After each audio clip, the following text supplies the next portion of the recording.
জিন পরিবর্তন করে মানবদেহে লাগানো হয়েছিল শূকরের কিডনি। তবে বেশি দিন টিকল না সেই ব্যক্তি। কিডনির প্রতিস্থাপনের মাত্র 2 মাসেই মারা গেছেন তিনি। বলছিলাম যুক্তরাষ্ট্রের ম্যাসাচুসেটসের রিচার্ড স্লেম্যানের কথা। তার মৃত্যুর বিষয়টি নিশ্চিত করেছে নিহতের পরিবার।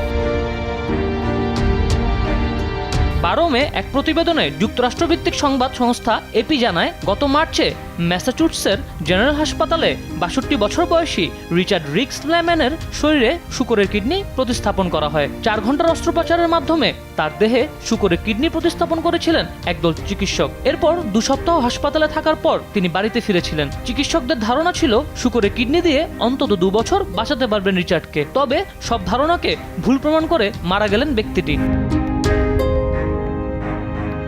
রিচার্ডের কিডনি প্রতিস্থাপনকারী ম্যাসাচুসেটসের জেনারেল হাসপাতালের চিকিৎসকের দলটি এক বিবৃতিতে শোক প্রকাশ করেছেন। তারা বলেছেন, স্লেম্যানের মৃত্যুতে আমরা শোকাহত। নিহতের পরিবারের প্রতি আমরা সমবেদনা জানাই। স্লেম্যান কিডনি প্রতিস্থাপনের পর এত দ্রুত মারা যাবে তা আমরা আশা করিনি। হাসপাতাল কর্তৃপক্ষ জানিয়েছে, রিচার্ডের মৃত্যুর সঙ্গে কিডনি প্রতিস্থাপনের কোনো সংশ্লিষ্টতা খুঁজে পাননি তারা।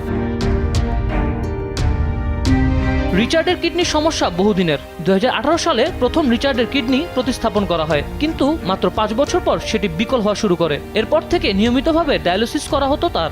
ডায়ালিসিসে জটিলতা তৈরি হলে চিকিৎসকরা রিচার্ডকে শূকরের কিডনি লাগানোর কথা বলেন। সাই পেয়ে গেলে মার্চেই শূকরের কিডনির প্রতিস্থাপন করা হয়।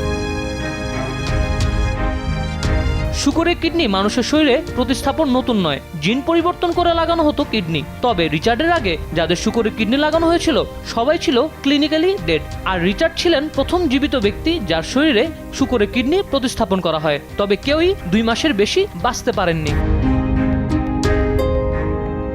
এক বিবৃতিতে চিকিৎসকদের ধন্যবাদ জানিয়েছে রিচার্ডের পরিবার। তারা বলে, চিকিৎসকদের আপ্রাণ চেষ্টায় রিচার্ড আমাদের কাছে অতিরিক্ত 7 সপ্তাহ বেঁচে ছিলেন। এই সময়ের স্মৃতি আমাদের আজীবন মনে থাকবে। তিনি শূকরের কিডনি স্থাপনে রাজি হয়েছিলেন আরও যেসব মানুষ কিডনি রোগে আক্রান্ত তাদের মধ্যে আশা সঞ্চার করার জন্য। নিউজ ডেস্ক, দেশ টিভি।